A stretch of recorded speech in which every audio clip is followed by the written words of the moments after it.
Theo freeze. You froze, Theo. Go ahead.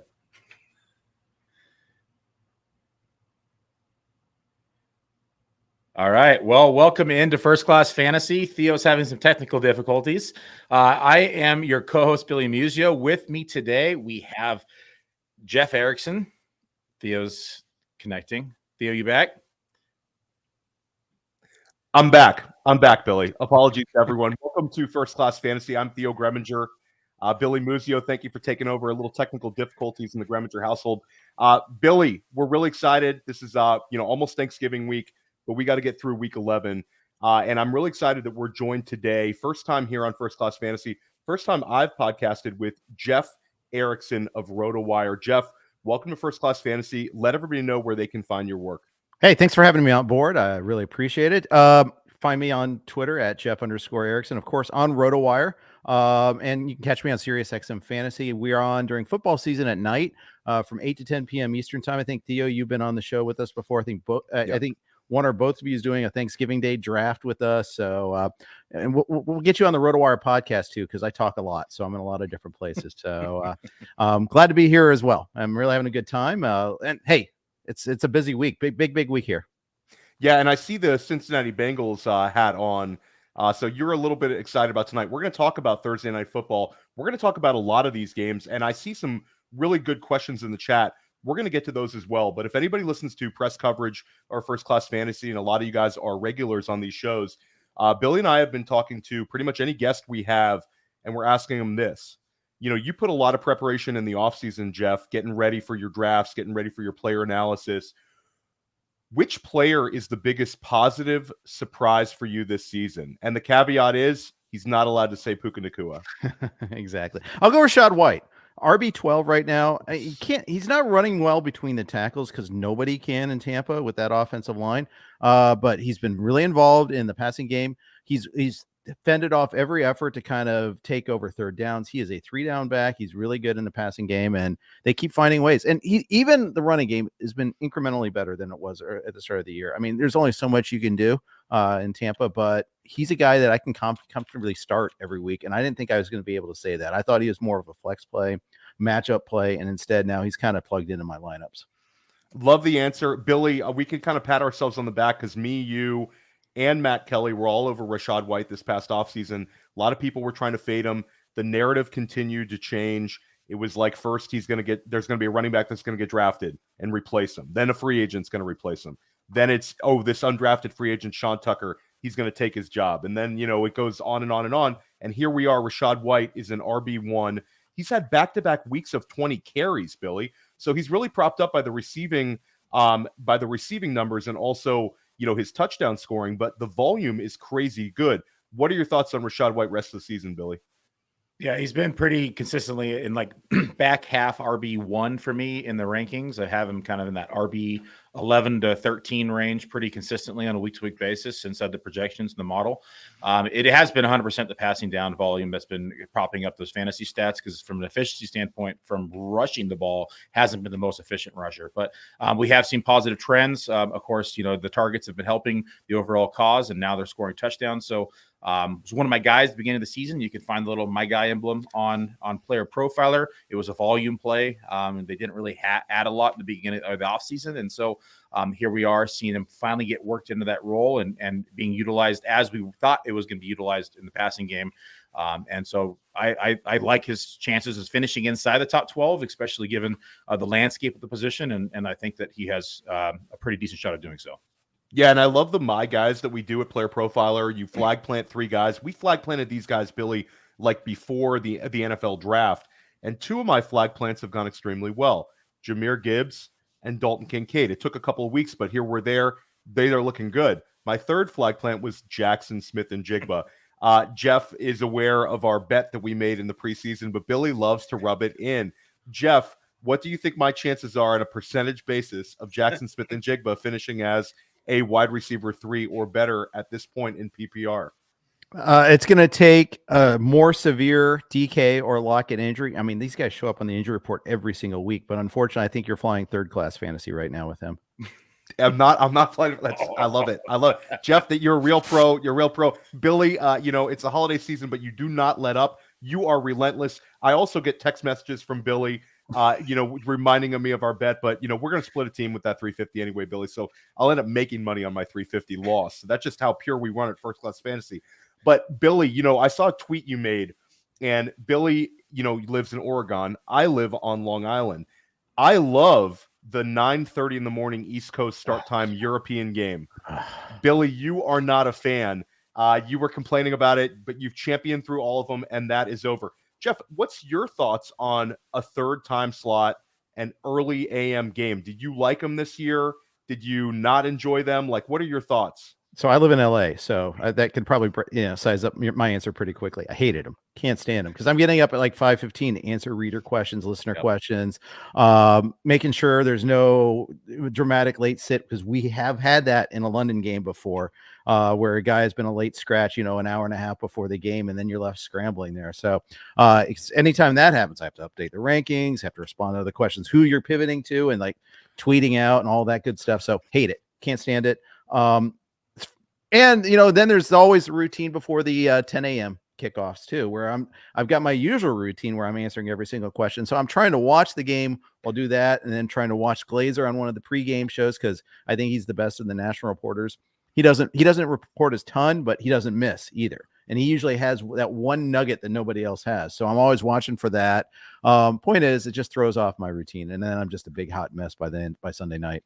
Yeah, we're definitely creatures of habit this time of year. It's like the cyclical nature of fantasy football. When you're putting in your lineup, when you're putting in waivers, and then they throw like the wrench at us with like the third game. So, you guys do get the advantage when we get a very boring Sunday night football, Monday night football game, and I'm like falling asleep. You guys get the advantage on that one, but we definitely get the advantage on the European games.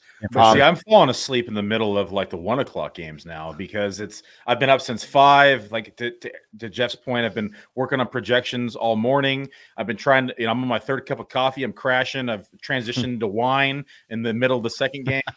And next thing you know, I'm asleep at halftime and I wake up and I got to go look at box scores because I couldn't make it through the second game. What did I miss? I'm back. Yeah. We're gonna put that falling asleep not on the NFL schedule, but on the choice to go 10 a.m. red wine, Northern California red at possibly an Italian mixed in there, but we're gonna say Northern California for Billy. That's an interesting choice, Billy. Not really brunch friendly. 1 o'clock Pacific time, 4 o'clock Eastern time. 4 o'clock. 4 o'clock. It's 5 o'clock somewhere, I guess. Jeff, how about a player that you were really high on? Or your website was really, really high on, and you've been extremely disappointed in them, either by their performance or just simply their usage. There's a whole category that end of the second round wide receiver. Chris Olave, just Calvin Ridley, T. Higgins, all these guys, Devonta Smith. We've been left wanting. I mean, the correct answer was Keenan Allen all along, as it turns out. But, that whole class of player has been, they've had their games, but for the most part, they haven't delivered on what we want. And really, of course, has been a disaster lately. I have a hard time figuring out what I want to do with them in a given week. So I'll say him, and I'll say quarterback-wise, Trevor Lawrence, too. We'll go along with Lawrence. And I blame the offensive coordinator a little bit. I think the play calling has been lacking. They just don't take downfield shots at all. I don't know if they don't trust their offensive line or what the story is there, but it's been a story of frustration when Josh Dobbs has more 20-point fantasy games than Trevor Lawrence, then we got a real problem. Yeah, absolutely. We're going to touch base on Trevor Lawrence a little bit later. But Billy, like I'm sure when we get to the offseason, me and you are going to look back at ADP, talk about lessons learned, things we can adjust in our preparation for next year. But that's a great call by Jeff because that's a landmine filled area. And guys, I'll also throw out a guy who I think is going to end the season really well. But up until now, you've had one single 20-point game out of Jaylen Waddle, and where he was getting drafted, he's been a purgatory player at best. Yeah.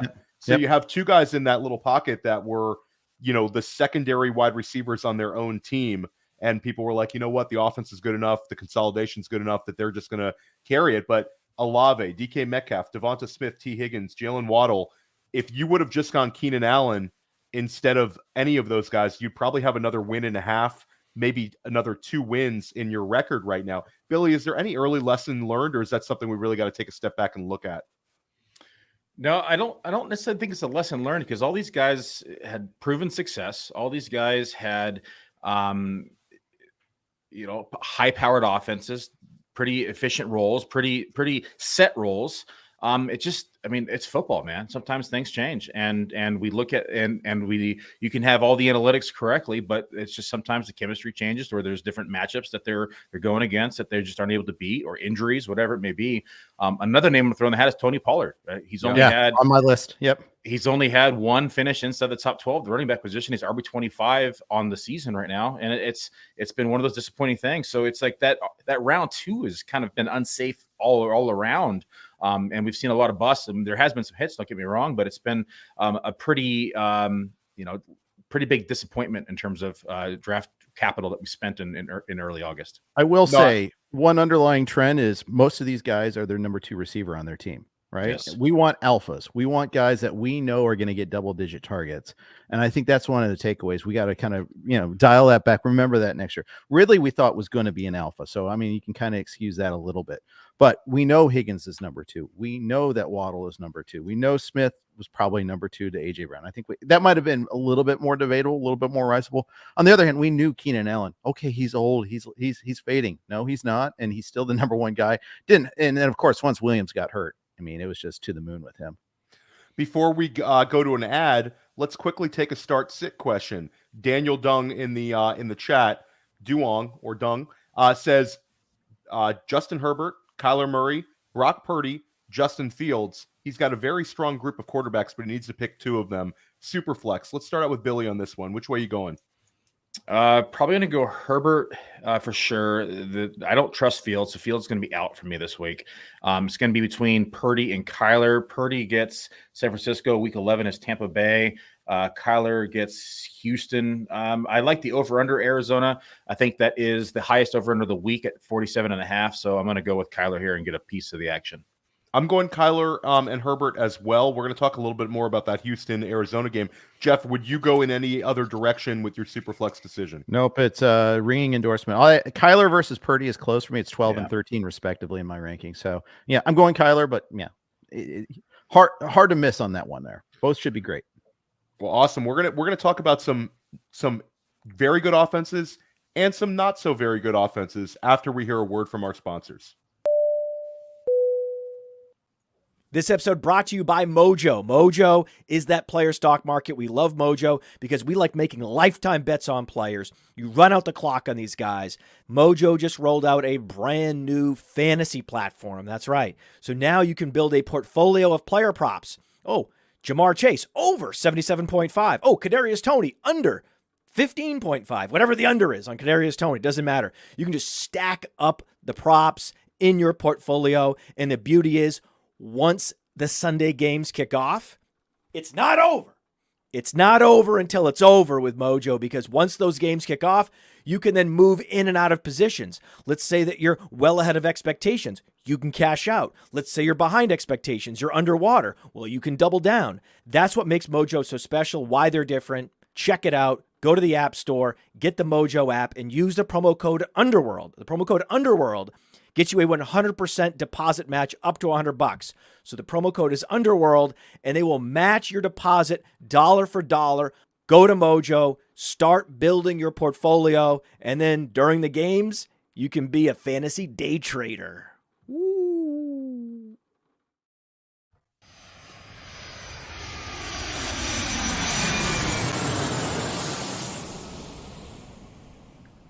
Welcome back to First Class Fantasy. Theo Gremminger and Billy Muzio, joined today by Jeff Erickson of Rotowire. Guys, one of the big storylines of the week and one of the big offenses we need to adjust to is the Cleveland Browns. Deshaun Watson lost for the season. We haven't exactly had like explosive fantasy performance by the skill position players in Cleveland, but these guys have become, weekly starters for most. Amari Cooper is wide receiver 19 on the season in PPR. Jerome Ford up to running back 21. David Njoku is tight end 15, but was kind of coming on. Now, what are we doing with those 3 guys? And what are we expecting from Dorian Thompson-Robinson, who is, by all accounts, a very good scrambler? We don't really know how the passing numbers are going to be supported here. Let's start with Jeff here. Your thoughts moving forward on the Cleveland Browns. I think this is the classic Monty Hall door number 3 issue. We know what PJ Walker is. We don't, I think we do, at least. We've had enough trials with him. We don't think he's a playoff game winner. DTR, we don't quite know yet. He could be way worse. It could be just an abysmal situation there, like it was against the Ravens. But there might be upside as well. And I think that's courageous by the Browns to go this route, knowing that they're 6-3 and in a decent spot to make the playoffs with an elite defense. I think they are there of that mindset there. How can we be a better team? And it's going to take some rough patches. This Pittsburgh game, man, it's like 33.5, 33 now as the over under. I mean, it's Iowa-esque. So, we're going to have to kind of bite our tongue this week and, not do much. But Cooper, it hurts, but I think he's still salvageable and usable. I don't think he's going to be sub 36. But Njoku, I'm going to have a hard time starting. I know in that one game against the Ravens, he had 7 targets. So maybe you get there on volume in PPR leagues. I think what you're going to see is them run the ball a ton. I think Jerome Ford gets 20 plus touches. I don't know if they're great touches this week against Pittsburgh, but he's going to get a lot of volume. So David Njoku, that's one where I can kind of see it kind of working out because a lot of his stuff's going to be kind of right around the line of scrimmage. But it's because it's wishful thinking for me, Billy. Are you just adjusting all 3 of them? You have to adjust them down. We have a very small sample size to go off of. We have week 4 is when Dorian Thompson-Robinson started. Limited sample size, didn't get any time to prepare, so you kind of got to take it with a grain of salt as well. In that week 4 performance, it was pretty ineffective. Completion percentage of 53%, yards per attempt at 3.36. So this is going to be low ADOT passing attempts, or if this is the trend is going to continue. So if it's going to benefit someone, it's going to benefit the Elijah Moore. It's going to benefit the tight ends. It's going to benefit the running backs. People like Amari Cooper and Tillman or anybody else on the roster, I'm going to be moving down the projections. But when we look at inexperienced quarterbacks, they're typically favoring the slot receiver, they're typically favoring the tight end, they're typically favoring the running back. And so I think that those guys, I don't want to call them safe because I don't think anyone's going to be safe in this game. It's also an interconference game. It's always a tough matchup. They always play a little tougher against each other. And so I think that's going to be tough sledding for Dorian Thompson-Robinson. But I think that if anyone is going to have success, it's going to be one of those 3, slot, tight end, or running back. Yeah, it's definitely disappointing if you have a bunch of Cleveland Browns on your fantasy roster. And I want to get back to the Pittsburgh Steelers, but let's first take a question from the chat. Joe Burrow tonight or Sam Howell versus the Giants? I'm going to go Sam Howell in this start-sit decision. Jeff, I see the Cincinnati Bengals hat on. Back up your boy. Joe Burrow or Sam Howell? So I'm doing my update of my rankings after this today, and that wrist sleeve thing is scaring me. Yeah. I already had it as Burrow 10, Howell 11, so it's almost toss-up zone already. I think I'm probably going to go Burrow because I think I'd be more crestfallen if he goes off on my bench, and that might just be looking at this through orange and black shades, but at the same time, I see a lower disaster floor. I mean, I see like Howell's got the greater potential for a disaster. He probably has a higher ceiling this week too. But if Burrow goes off and he's on my bench, I'm gonna just be hating myself, or I won't be hating myself if Howell does it. It's kind of a crazy way to run your roster, but that's the way I am. Hey, it doesn't matter as long as you get that W in the win column. Billy, which way are you going? Sam Howell or Joe Burrow? I got Burrow at 10. I got Howell at 12. Over under for that New York Giants game is only 37. Burrow versus Baltimore is at 46 currently. Again, it's going to be implied totals. I want to go after the scores. And to Jeff's point, I mean, we're going to want a piece of that. If Burrow goes off, we're going to hate ourselves. Where Howell, I think we know he can go off, but we've also seen some blow up games. I mean, again, this is an interconference division game. I know the Giants have been absolutely horrific and haven't been able to stop anybody. This game could potentially get, I think, higher scoring than what the implied total is. But that being said, this could also be like a 13-17 game as well. And it could just be an ugly kind of ground and pound game where they lean into Brian Robinson because the Giants are going to, give up totals early and they're just going to continue to lean into the ground game. So I don't fully trust Howell this week in this game. And although as good as he's been, it's hard to say that, but I think that this matchup, I'd rather take the upside of Burrow against Baltimore. And Howell was just destroyed by the Giants a couple weeks ago. I don't think Thibodeau is going to play, and that might be a bigger difference. So we'll see about that. And I just don't know what their Giants are psychologically, but it's a division game. Yep. And they could get up for that there. Might be the worst New York Giants team we've seen in forever. So I don't know. It's definitely a weird one to try to gauge, because you could, like, I think you talked about the ceiling versus floor. You could see Washington just stomp them, or you could see like a weird game flow, like this is the Pride game and it's 17-13 and nobody eats in fantasy. So definitely an interesting one. Let's pivot back to the Pittsburgh Steelers. Right now, we've seen an increase in usage for Jaylen Warren, kind of named the de facto starter, and plays like 51% of the snaps, which is a big step forward.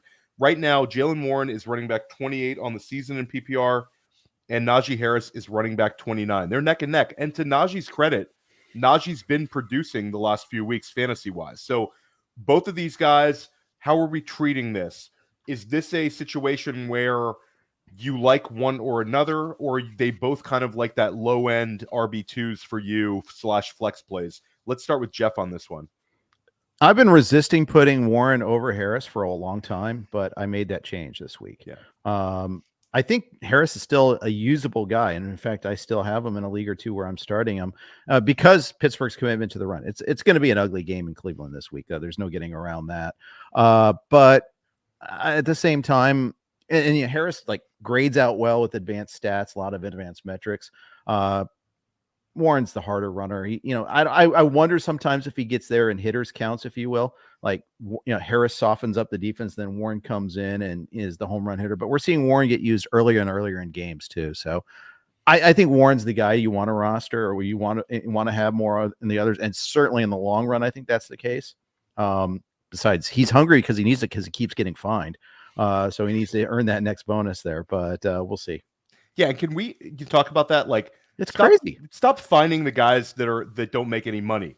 Find the guys who make some money. It's like ridiculous to take an entire game check away from Jaylen Warren after all he's doing for our fantasy teams, guys, based on his ADP. And where does the money go? To the Bob Kraft Massage Fund? I mean, where is it? It's definitely like some sort of a slush fund for the powers that be in the NFL for sure. That's a great question. Where does the money go? This is like an expose for you guys to do over at Rotowire for sure.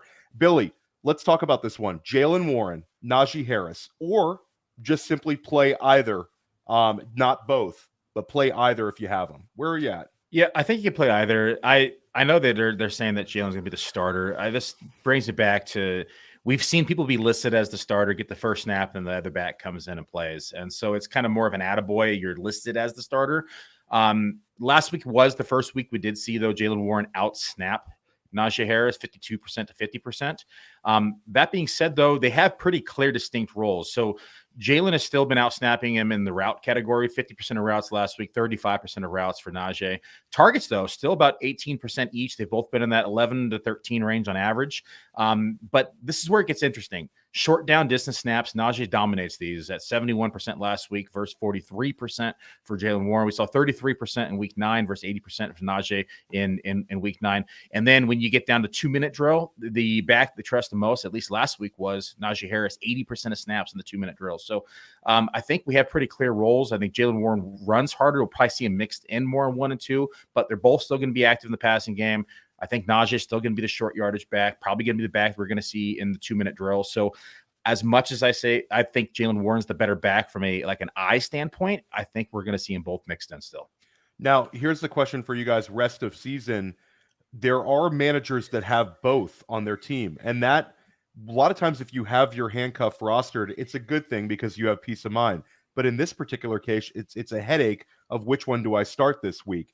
If you were looking to break up the team and you could have only one of them for the rest of the season, which one are you holding on to? Not a dynasty question, strictly redraft. The rest of this season, would you rather have Najee Harris or Jaylen Warren? Start with Jeff.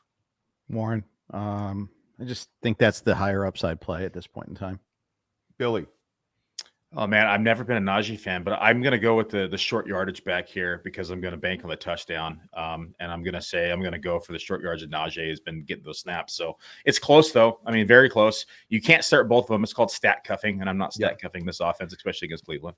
Stat cuff the Detroit Lions backfield, though, all you want. Go ahead and put David Montgomery and Jahmyr Gibbs in the same lineup. Sit back and enjoy your money. The chat is lit right now, guys. Smash the like button. We're joined by Jeff Erickson of Rotowire. We're going to take one more question regarding the Pittsburgh Steelers. Permar in the chat. Who he needs to start 2 of these guys: Deontay Johnson, Christian Watson, and Jerry Jeudy. Pick 2 here. I think one's fairly obvious. It's going to be Deontay Johnson. I think we can all agree on that. It comes down to Christian Watson versus Jerry Jeudy. Start with Billy. Man, I keep telling myself I'm not going to start Watson, and I keep doing it and doing it and doing it and doing it because I keep making the argument for the matchup because it continues to have good matchups, and here we are against the Chargers, another good matchup. I probably lean Watson ever so slightly again here, even though he's only eclipsed 37 yards once this season. So I'm going to be the clown meme and continue to put on my clown outfit as I continue to slide Watson into my starting lineup, and I probably pick him over Jerry Jeudy this week. It's actually the Godfather 3 meme. Once I thought I was out, they pulled me back in. Christian Watson would be my answer as well. I'm a sucker for punishment, though. Jeff, Jerry Jeudy or Christian Watson? So I'm the Jerry Jeudy sucker here. I have him in a dynasty league. I keep on thinking this is the week. No, this is the week, and it's not the week. It's 46 and 51 respectively in my rankings. I don't want to start either. But I'm going Jeudy, I guess. But just. Yeah, and I have leagues where I have to make a decision like that too. I don't want to hate. I don't want to shame anybody in this decision because we all have leagues like this, right? Especially bye weeks kick in, not necessarily this bye week, but you're gonna have that tough decision. I'm going Jeudy, but it's a hold your nose sort of pick. Yeah, it's a really, really tough one. Good luck to you in this week's matchup, Permar. I hope one of these guys hits for you. Let's talk about one of the hottest names in fantasy. If you listen to pretty much any podcast this week, you're going to hear people discussing Keaton Mitchell. And First Class Fantasy, Billy Muzio, we talked about Keaton Mitchell like way back. We had Keaton Mitchell on our rosters on the IR spots like way back. So we'll pat ourselves on the back of the offseason. It was definitely a good call we made. But Keaton Mitchell now, he's on your roster. Are you starting him? Right now he has 14 touches. He has 200 total yards, and he has 3 touchdowns. He ripped off a long reception last week too. But when it comes down to total snaps played, he's still the 3rd man on the totem pole, and I believe he had 13 total snaps last week. Is this the week he gets ramped up and we start seeing like 25+ snaps, or is he always going to be somewhat of like a gimmick player, a manufactured touch guy? Where is your trust level with Keaton Mitchell? Jeff, start out with you. Can he pass pro? I mean, I think that always explains a lot of playing time issues there. And, he undersized back like that. You kind of worry about that sometimes. Do we take John Harbaugh's comments at face value? He said he wants to get Keaton Mitchell more involved. I think there's a possibility of that happening. I think game flow matters a little bit too. I think so. I think he takes the Justice Hill workload eventually, if not all of it, because I think they still have some for him. Gus Edwards still gets all the goal line carries though, unless it's Lamar keeping it himself. So you're not going to get short touchdowns. That's fine. We get that there, but I think that they see the asset they have. And I think the Ravens are a well-run organization and they'll find ways to get Mitchell involved. I think it'll be incremental. I don't think it's going to all of a sudden go from 10 snaps to 35. I mean, for the leagues where I have Mitchell, I hope I'm wrong. I also hope they wait another week. Would be nice if they do that. So week 12 sounds like a really good time to get Keaton Mitchell more involved, but we'll see. Billy, where are you at with Keaton Mitchell? Because I know we have him together on a team, and it's difficult to cram him into that lineup. Where are you at in terms of how, based on, I know you have a bunch of Keaton Mitchell. What percentage of your Keaton Mitchells are making it into your starting lineup this week, ballpark? It's a player that I had the most ownership. It was above 85% instead of redraft. Unfortunately, didn't keep him all throughout the IR / getting re-injured on the hamstring news. So don't own as much as I used to. It's not an easy matchup. I mean, Cleveland's a tough defense, top 4 against the run as well. And we have seen increased snaps week after week. So 17% week 9, 22% last week. You saw increased routes as well, 8% versus 17%. And so I think it's hard to keep a home run hitter off the field. It's the kind of guy we've seen it take it to the house now in back-to-back weeks, and almost had another touchdown last week had he not been severely underthrown. And so Keaton Mitchell is explosive. I mean, this is like an A-chain light essentially. And you ask yourself, can you keep A-chain off the field if you're a coach? And the answer is no. That being said, to Jeff's point, you have a third down back that's above average in pass protection. You also have a goal line back. So Keaton Mitchell's going to have to score between the 20s. They're not going to get him worked in the goal line. There's going to be certain packages they're going to work him in. So I don't think either that he's going to see, 30, 40% of the overall snaps this week. I could see more of that, 28 to 32% range as they continue to get him more involved. But again, tough matchup, and he's going to have to break one. So I'm starting him in some areas because I have to, but I'm still starting players like Jerome Ford over him, probably Jaylen Warren. And then if he blows up, I'm going to hate myself, but it's one of those things that's you got to follow the numbers and the math, and it just doesn't quite equate to putting him in as a lock yet. So it's more for you, Billy. You're taking the known volume player still over Keaton Mitchell. For me, I think that the argument, Billy makes a really good one, so does Jeff. But if I'm in if I'm looking at my matchup and I view myself as an underdog, that's that high upside guy that can kind of put me over the top. So it's a floor versus ceiling argument. And we have a couple of questions regarding Lamar Jackson. So let's stick with the Ravens here. Kyler Murray versus Lamar Jackson this week. Which way are you going, Billy Muzio? Lamar, pretty clearly for me. I think I trust him a bit more. I mean, you always have the injury still kind of lingering in your head with Kyler. He looked fairly healthy last week. He probably ramps up some more rushing. But I do lean with Lamar still. How about you, Jeff? Likewise. It's close. I think Lamar has been a little bit of a fantasy victim of the game flow. There's been 2 fourth quarters where he hasn't played at all. But that doesn't explain last week where he was outright terrible in the second half. Cleveland's pass rush may explain that, though. And Myles Garrett could explain that. But I'm going to go with them. The Bengals have had a hard time trying to contain Lamar in the past, too. So I think I'll probably still go Lamar. I'm going to go Lamar over Murray. It's closer, though. I've got him at 9 and 11 or 9 and 12, respectively, I think. Rapid fire, Josh Dobbs or Lamar Jackson? I'm going Lamar in that one. Lamar. Billy? I'm going Lamar. I got Dobbs at 11. Jeff? Lamar. Okay, good stuff. And we have another question with Adam Thielen showed up in that question. So let's stick around with this. This week, Frank Reich took over play calling duties for Carolina. This is kind of a train wreck of an offense at this point. The one, silver lining was Adam Thielen. A couple weeks back, Billy, we talked about him when he was wide receiver 3 overall in PPR. Now he's starting to creep down to kind of low-end wide receiver 1 land. We've had back-to-back weeks with less than 50 air yards.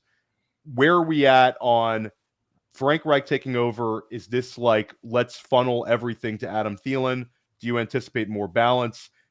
I don't think we're starting too many Carolina Panthers. So I'll really phrase this question. What does this do for Thielen? Where are you at? Billy. Or Jeff, you take. Yeah, No, Jeff, go ahead, Billy. I'll listen. Thielen's been wide receiver 31 the last 2 weeks. I mean, it was kind of a pleasant surprise to see him in that wide receiver 1 category for as long as we did. I didn't think it was going to be sustainable, but the other options in the passing game were lacking as well. So it was kind of a de facto to Jeff's point back in the top of the hour, talking about wide receiver 1's the team that are going to be targeted. And this was one of those situations where he's just being targeted and on the field. And so, game script's always in the favor as well. This team, they're typically trailing, they're behind. So I think he's still going to have a role, and I think he has every opportunity to outbeat wide receiver 31 on any given week. It's not a player I'm ranking that low on a week-to-week basis simply because of the volume. And we're still seeing the targets. I mean, 27% last week on the season. He's averaging 28% of the targets. He's running 93% of the routes. So this is a guy that's on the field. It's hard to come across those numbers trying to plug in someone else. And so if you have him, you're starting him. And if you drafted him, you're happy with the production that you've had year to date. So I think he's going to kind of consistent role regardless of who's playing, who's calling the plays in the offense. And we know what the offense looks like moving forward. I don't think it's going to change much. Yeah, unless Frank Reich can block, I'm not really thinking it's going to change too much here because the offensive line is just a disaster in Carolina. We saw it all the way in the preseason, and Bryce Young has no chance. I mean, he has not performed well, but he is put in a hopeless situation here, and I don't see that improving, unfortunately.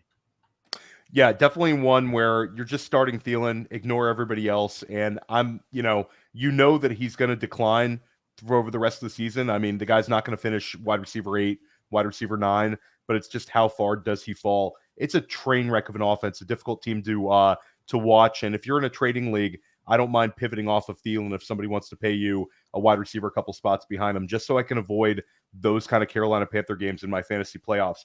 But one offense that we're extremely excited about every single week, and they play pretty much the game of the week this week, is the Philadelphia Eagles. You've got Dallas Goedert, who's going to miss there's a little bit of a lack of clarity, but I'm guessing it's going to be 3 or 4 weeks of no Dallas Goedert. Where do we see this offense adjusting to? Is it a complete consolidation where you see, A.J. Brown right now is wide receiver 3 overall, getting about all he can handle. Is it Devonta Smith seeing a big uptick in consistent usage, or do you see maybe a little bit more touches for the running backs out of the backfield? Who stands to gain the most from Dallas Goedert missing time? Jeff, start with you on this one. I kind of was leaning towards saying Devonta Smith. I think that's been the route I've been going here. Trying to pull up the by position data there a little bit there to see if the KC has been any more vulnerable against like pass catching running backs or some things of that nature there, because honestly, KC is a defensive team first right now, which is kind of crazy to say, but I think I'm going to go ahead and say Devonta Smith is a guy that benefits the most. I'm not going to say Albert O, that's for sure. Yeah, for me, I'm kind of optimistic about DeAndre Swift. We've seen a couple of weeks where he had decent amount of targets, and these past 2 games that he's played, he's actually seen a pretty high number of snaps. So if I'm kind of self-scouting, I'm going to go with trying to get maybe him a little bit more use, because I think that the wide receivers are already going to get pretty much all they can handle. Billy, kind of where are you at? Yeah, this goes back to the conversation we had in the preseason, and one of the reasons why I was a little bit lower in Devonta Smith than the average person was, and it was because we had Goddard missed a large portion of last season, and so they had a consolidated target tree. So I agree with Jeff. I think this is going to benefit Devonta Smith the most. I am interested to see how they involve the tight ends. Does Albert O get at least 5-7% of the targets? I think is probably realistic, but if he gets more involved in that, I'd be pleasantly surprised. And when we look at the stats from the running back position, Kansas City, to Jeff, I just pulled it up. They are 23rd, so top half or top quarter, I should say, in the league against the running back position, and in particular, have only given up 199 receiving yards to the running back position, which is going to be second. Actually, that's the second strongest in the league. So this tells me the data is suggesting now that it is going to be receivers that are going to be benefiting. So live kind of analysis, we're pulling it up. So Devonta Smith to me, and of course AJ Brown, are going to be the 2 biggest beneficiaries. Yeah, I just would be pretty excited about all 3 of them, all 3 of the main Philadelphia Eagles skill position players with no Goddard. And we talked about this, Billy. I think it's a great call about the contingent upside of all 3. If one missed time, well, we're here. We're going to see it. Question in the chat. Start 2 of these players: DeAndre Hopkins, Calvin Ridley, Jaylen Warren. Let's start with you, Jeff, on this one. Hopkins against the kind of a leaky Jacksonville secondary that just got shredded. Calvin Ridley in the same game, or Jaylen Warren in the, as you referenced, a Big Ten-esque total? Yeah, I'm going Hopkins for sure. So it's Ridley versus Warren for me. And it's kind of a big yuck there. I'm going to go Warren. I think I'll go Warren over Ridley just because I know the volume's going to be there. And we don't know in any given week what Ridley's volume is going to be. I'm just so scarred with him right now. Billy. I'm going Warren Hopkins as well. Ridley is either a 3-target guy or a 10-target guy. And when we know that we're getting 18% of the targets pretty consistently out of Warren, I'd rather go with the volume, and the volume's actually going to be Jaylen Warren over Ridley. Yeah, I'm in the same boat. It's Hopkins and Warren pretty easily for me. I try to avoid Ridley in that one. And a shout out to our very educated listeners. They know where the money goes. It goes to the Gene Upshaw. The fines, the NFL fines, go to a Gene Upshaw Player Assistance Trust and NFL Player Care Foundation for the NFL. And get this, guys, the fines used to go to the league and the owners. Right. How do the owners get to pocket some of that money? That's just Won't somebody think of these poor owners? Yeah, exactly. Let's think of the poor trillionaires, who's looking out for them. Guys, we want to talk about Brian Robinson. This is one of the biggest surprises of the season. In the preseason, the Eric Bieniemy offense was one where we were getting excited about Terry McLaurin, and then we got very excited about Jahan Dotson for a little. And we've talked about the success of Sam Howell, but right now Brian Robinson is RB6 on the season in PPR. It has not stopped. The scoring has not stopped. Where do we see this going for the rest of the season? These New York Giants have let up 16 rushing touchdowns on the year, Jeff. So where are we at on Brian Robinson? Does he stay in this sort of range? And your kind of surprise level at his production? I thought he'd be sharing more with Gibson. Now, Gibson's hurt this week too, so didn't practice today. Something to watch for as far as that goes. I think that Robinson should be a very strong play this week. I was surprised at how much he's been involved in the passing game. That's the one thing I didn't see coming last week, especially when he's your leading receiver. As a guy that has a lot of Terry McLaurin in my life, I'm especially disappointed to see that. But at the same time, it's working. Now, Robinson, he's got a little bit of a fumble problem. That New England game was kind of scary as far as that goes. And his rushing totals have actually been pretty disappointing yardage-wise. I don't think he's top 70 yards since week 3. So he's got to get there in the receiving game. So it's one of those things where, and when he faced the Giants, he had a really awful game. He had a touchdown that kind of saved it, but he's 8 for 23. So, he should be. And I remember I was like touting him in DFS, like, oh, this is a great week to have Brian Robinson. And then it all fell apart and we had that slog of a game instead. So I think it's a good start, and I'll be using him, but maybe not in DFS. Maybe I've been burned before and I don't often play the he owes me game when it comes to DFS. And Billy, Brian Robinson getting the Jerick McKinnon-like passing volume is not the storyline we anticipated on the season. Your overall thoughts by Robinson, his fantasy success, and how you see him finishing the season? Yeah, the passing volume, I mean, it spiked last week. He saw 15% of the targets in week 10, and on the season to date, we're about 6%. I think our friend Nelson Sousa was touting Brian Robinson at the beginning of the season, and I was not really on the train. I have a few shares, but it's I thought we were going to see a little bit more of a 1A, 1B between Antonio Gibson. It just hasn't been it. I mean, Gibson has not really been a part of the rushing attempt or rushing attack at all. And so I think that Robinson, I think he's RB16 for me this week. ECR is RB17. So I'm not that far off. Again, it's down to the matchup. Washington, though, not Washington. The Giants, though, however, they have given up the 9th most fantasy points at the running back position and the 2nd most rushing yards in the league at 1,117. So, I know that it was a bad outing last time, but this has game script written all over it for me, and I think that it's probably going to be a Brian Robinson game, and he'll probably adjust my rankings, quite frankly. Okay, here's the start-sit question. We've seen Ken Walker now be outsnapped by Zach Charbonnet for several weeks in a row. This past week, Ken Walker had 19 carries, and he also had like 2 targets, but one of them he housed for a 64-yard touchdown. So his fantasy numbers were very good. Are you starting Ken Walker versus the Rams or Brian Robinson versus the New York Giants? Jeff? Pulling up my rankings right now to tell you that. I think I'm going to go Robinson, but because Ken Walker, here's the thing about Ken Walker: when he's in the game, he gets the ball. It's almost this big poker tell. So they actually, I looked at my rankings. I'm wrong. I'm going Walker in this one. I don't love the matchup, but I think it's not as prohibitive as people are making it out to be either. I'm begrudgingly going Walker, even though I said on a couple shows this week I would be looking to trade him because I'm worried about the usage moving up for Charbonnet. But he's such an explosive player. And I kind of like that Rams Seahawks game to be a little bit more fantasy friendly. Where are you at, Billy? So the Walker, this is interesting. We've had this talk the last couple of weeks on the Fantasy Pros podcast, and I'm firm belief that these snaps changed right as the calf injury popped up, and I think that they're just being a little cautious and safe with Walker because they're still a playoff team currently, and so we saw it dip from the beginning of the first 7 weeks. He was seeing about 75% of snaps on a week-to-week basis. The calf injury popped up, and then in numbers was 44%, 47%, 47%. In the rushing attempt category, or percentage-wise, it's been ramping back up now as he's become more healthy. So 44%, 62% in week 9, 76% last week in week 10.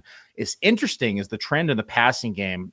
He was pretty consistently in that 9, 10, 11% target range percentage-wise. And since his injury, 6, 10, and then now 3. So I wonder if Charbonnet has kind of taken on that role permanently as the passing down back, or if it's, again, just a breather for Kenneth Walker, and they're going to continue to use him on the ground and then get him worked back into the passing game. That's the piece of the puzzle I'm trying to figure out. But for me, I'm going to start Walker over here. He's the more explosive back over Robinson. And I think that, he's one of the best rushers in the NFL, I think, quite frankly. And I'm going to start him over Brian Robinson. So I like it. Data is suggesting, though, we're going to see more Kenneth Walker as he gains health back. And I think that that's going to hold true. Yeah. And if we saw last year, remember the stretch run last year, Walker wouldn't practice, questionable. No problem. Play the full game. I think this is Pete Carroll playing possum a little bit too. He did that last year. Just preserving his running back. I think it's smart actually, but I think that's at work again here. Rapid fire guys this week, Breece Hall or Rachaad White in PPR. Billy. I have Rachaad White as RB5 right now. It's going to break down the passing game because SF doesn't give anything on the ground, so either he's going to have to get the job done in the air. But Breece Hall is RB8 for me right now. Jeff, who are you rolling with this week? Toss up for me, Hall barely, but I wouldn't fight you on this one. Yeah, I'm going to go Hall, but same tier. I'd be happy to start either. Rapid fire, Keaton Mitchell, Ty Chandler, or Jaylen Warren. Billy. Caveat is if they officially declare Madison out, it's Ty Chandler, hands down for me, then Jaylen Warren, then Keaton Mitchell. Yeah, Jeff. Chandler, Warren, Mitchell for me too. Yeah, for me, I think I'm going to go Warren regardless. I just love the way he looks, and I think that's going to be a tough game where they're going to get extra running back touches. Getting away from the running backs here, we've seen an unbelievable run from CeeDee Lamb. CeeDee Lamb is now the first player in NFL history to have 10 catches plus, or 10 catches or more, and 150 yards or more in 3 consecutive games. Just wild times. And he's done this right out of the bye week, guys. So this was like a self-scouting. Now, Mike McCarthy does everything he can to annoy us today with his comment, saying that, something about our fantasy needs that he doesn't care about. Get out of here, Mike McCarthy. You should care about our fantasy needs. But is CeeDee Lamb the league winner? And which wide receiver would you like to have if you could pick any single wide receiver in football for the rest of the season? Let's start out with you, Jeff. Thoughts on Lamb and your pick of any wide receiver in PPR? I'm old enough to remember when I was complaining about Lamb's workload, where we went 7, 6, 5, 7 in targets, and like, what is going on here? And then it's like that Chargers game right before the bye where he was 7 for 7 for 117, almost was like an eye opener for McCarthy, and he decided to let Lamb and Dak cook. But I'll tell you what, if they lose another high volume passing game to another, when they play when they play the Eagles again, he'll revert back to his old ways. I think it's the thing is the way because Tony Pollard has been such a disappointment. I think they had to pivot towards this strategy. Exactly. And I think it's killing McCarthy. I think he hates it, but he knows he has to do that there a little bit. So I'd rather go AJ Brown rest of the season, but for me, it's Brown. And then you need a toss up between Lamb and Tyreek Hill. But hey, I'm gonna be a nice guy. I'll go third in that draft and then get another pick on the way back earlier. Billy, your thoughts? I'm actually Jeff is spot on here. I was gonna say the correct answer is AJ Brown because you've seen it since week 3 consistently, where Lamb is just now picked up, and it has been due to the inefficiency of the running game. And so as good as CeeDee Lamb has been, it's been nice to see him with 16, 14 targets pretty consistently. He's finally been in that 30 to 40% target share percentage. 40% is extremely high. It's not normal. 30% for Lamb, I kind of expected, quite frankly, where now we're seeing, AJ Brown, though, on the contrary, has been doing this since pretty much since again, week 3, 38. I mean, even week 2, 27%. So all season seeing that 30% plus range, and on the season to date, 33%. So I agree, AJ Brown. Yeah, it's AJ Brown for me as well. And AJ Brown's top 2 in the league in receptions over 20 yards. I think that could be like the contingent thing, for the Goddard losses. Do they take just more shots downfield and just throw it up? And AJ Brown goes God mode for us. Let's take one more question in the chat. DJ Moore, Tyler Lockett, Zay Flowers. You get to pick one of these guys. So a champagne problem for Anthony M most weeks. He's got 3 decent choices. We only can pick one here. Let's start with Billy on this one. Oh, I'm going to refer to the rankings. So it's Lockett. Who else? DJ Moore, Tyler Lockett, Zay Flowers. I got Lockett higher than everybody. Zay is in between. DJ Moore is the bottom of the group for me. So I'm going to go Lockett. I'm the opposite. I've got Moore top because you can't run against Detroit. So I think, and if Fields is back this week too, they have that connection. I think Tyson Secret Agent Man kind of couldn't throw downfield as often, whereas Fields will. So I think DJ Moore gets a higher share this week. So I'm going to go Moore. No, I'm going to be right there with you. I think this is going to be a DJ Moore game. We saw those smash games with Fields. This is going to be in positive game flow for him, where you could see Detroit be up a lot and DJ Moore have a chance to really eat in that second half.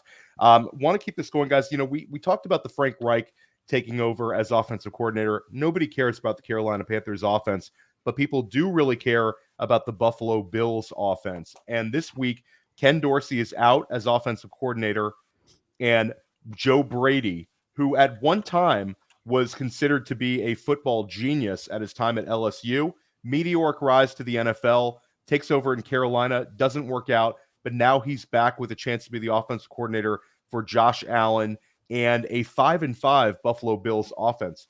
What changes, if any, do you expect to see? Jeff?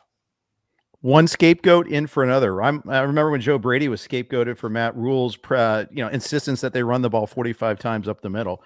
So I think maybe they open up a little bit more, and it's like, hey, let's make sure Diggs eats, something of that nature.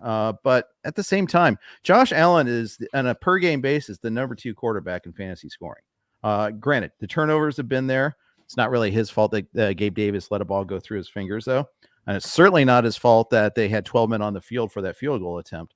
But I think it's a nominal increase, maybe. I think not this week, though, against the Jets, who they just provided so many problems for the Bills lately. But even in that first game, in game 1 against the Jets, Allen got his fantasy scoring in that game. And it seems like you get there. So we'll see. I think maybe it might change some of the personnel, maybe some of the groupings that they have come out here. Maybe this Dalton Kincaid renaissance that we've enjoyed might be tempered down just a smidge. That's maybe something that was changed. But I'm just spitballing. I'm not really sure what's going to change.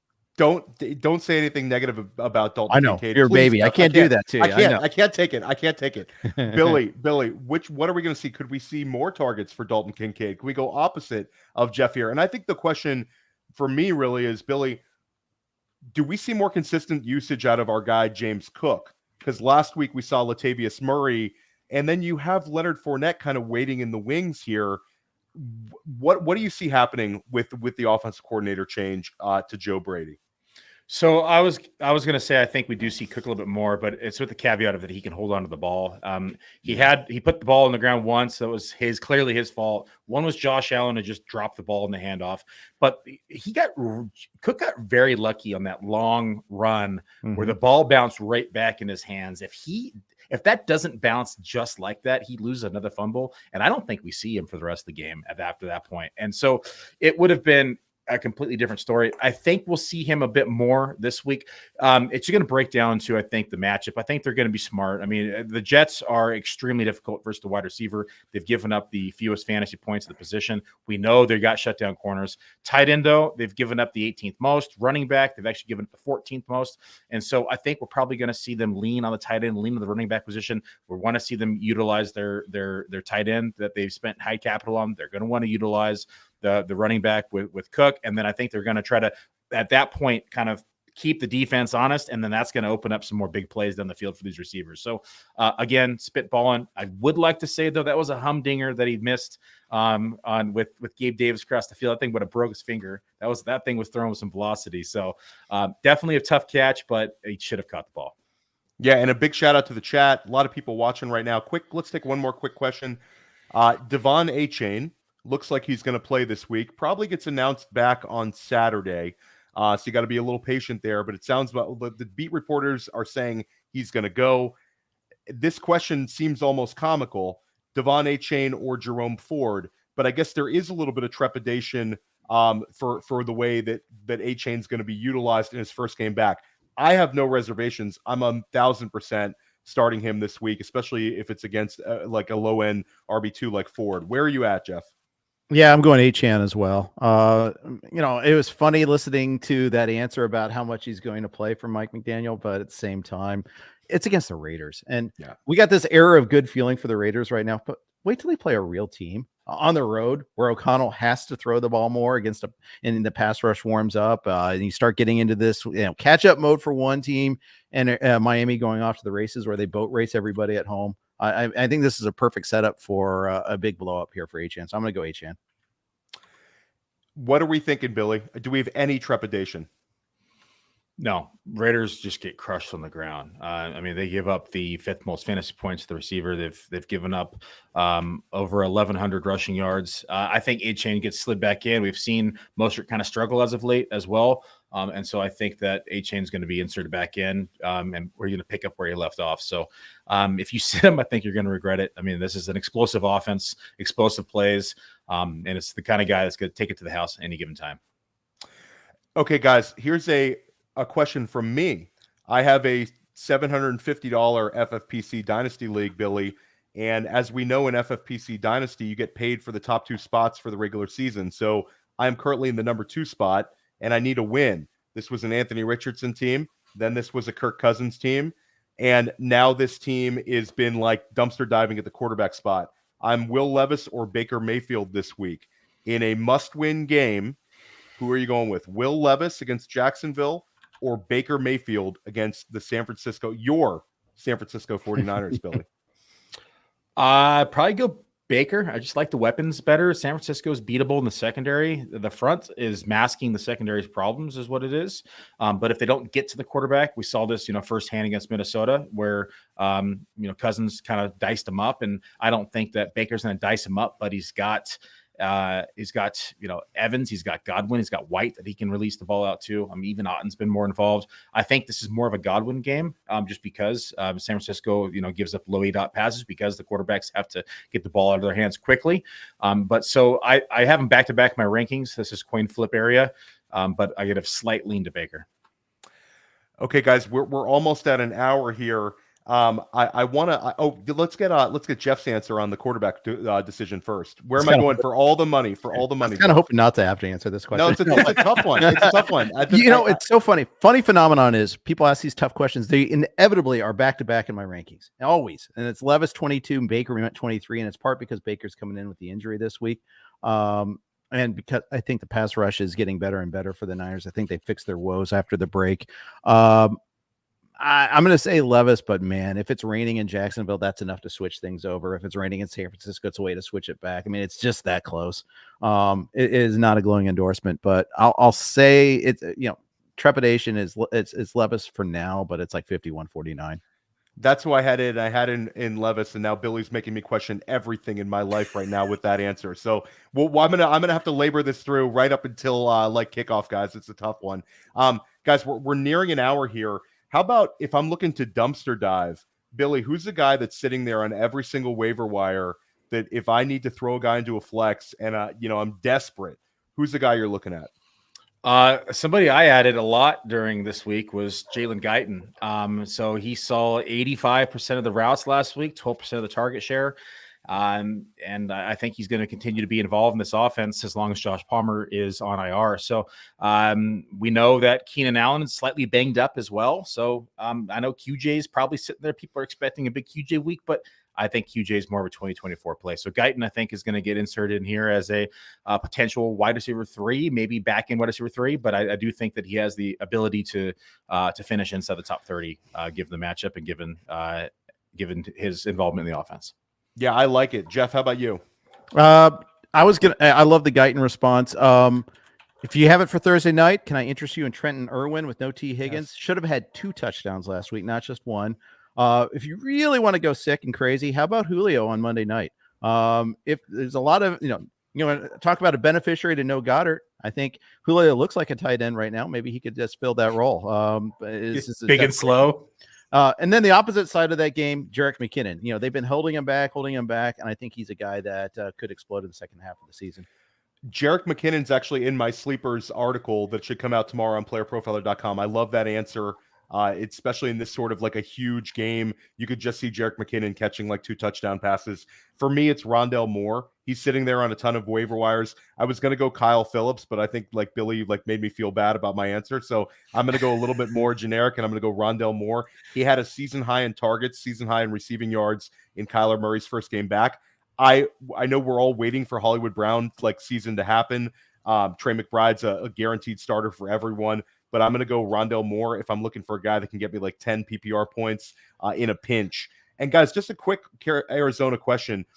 James Conner confidence level and Hollywood Brown confidence level. Last week, the Brown gets like the early target, and then it just didn't happen. James Conner gets 16 carries, but he doesn't get any targets. What is your confidence level in those 2 guys in a game that screams over?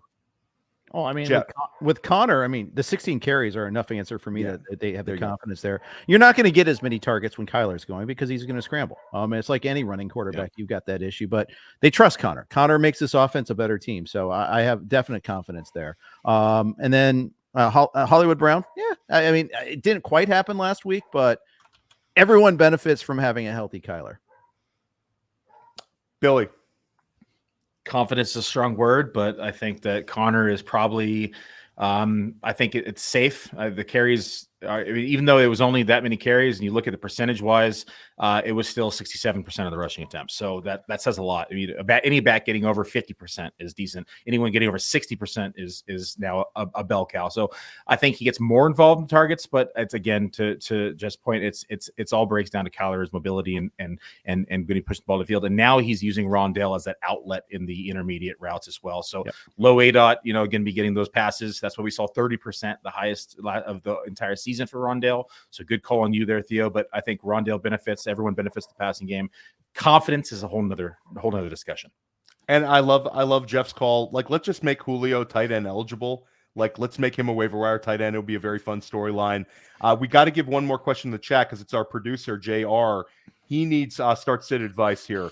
Tua Tagovailoa, Patrick Mahomes, CJ Stroud. What kind of champagne problem is this, Jay? This is his super flex starters. We need to pick 2 of these top 8 quarterbacks this week. Mahomes, Tua, or CJ Stroud. Jeff, pick 2, please. Mahomes for sure. I love this shootout potential here against the Eagles secondary, which has been just giving it up all year. I'm going to say Tua over Stroud, but it's not with a ton of confidence. But again, like you said, this is not just first world. This is Paris Hilton problems. It's trust fund baby problems. Give me a break, JR, for throwing this question in the chat. But I'm actually going to go Stroud because I think it's going to be a shootout. I could just see them, not having to lean on 2 in the second half and just run the ball. Billy, where are you at for JR? I'm going to go with the 2 highest over-unders of the week. I'm going to go Stroud and I'm going to go Mahomes, and I want pieces of those games. And so Stroud's been on fire. You got to start him, I think, right now. And Mahomes, you're never going to bench. So I think though Stroud and Tua are very close, I lean Stroud. And congratulations on the money you're going to win this year, Jay. That's great. Billy, talk to everybody about what you're doing every single Saturday night with Bradley Stouter right here on Player Profiler YouTube. And this is YouTube only, but you guys have the Dominator going. And if you enjoyed these sort of start-sit questions we did with Jeff, tell everybody where they can find this and what time you guys are going. Yeah, shout out to the chat. Sorry we couldn't get to everything today. Yeah. It is lit. There's a ton of comments in there. So if you have more of these start sit questions, that's what we do on Saturday night. Lineup lockdown, we call it. And we sit there and I literally just drink wine, answer your start sit decisions, and we just have fun with the crowd. And we do it as a kind of a Saturday night tailgate party, and we kind of hang out and just get all your questions answered. So we go through all the final injury stuff inside the projections and the model, and we get everything answered based upon what we have projected. Both Bradley does his own, I do my own, and we compare the two, and we deliberate and discuss each of your start sit decisions, and we try to get to them all. We always say it's a 30-minute podcast. We usually go 45 minutes to an hour because we want to get every question answered. And then we usually start between 6 and 7 o'clock my time, so 9 and 10 o'clock Eastern on average. So it kind of varies depending upon our schedules, but that's what we do every Saturday.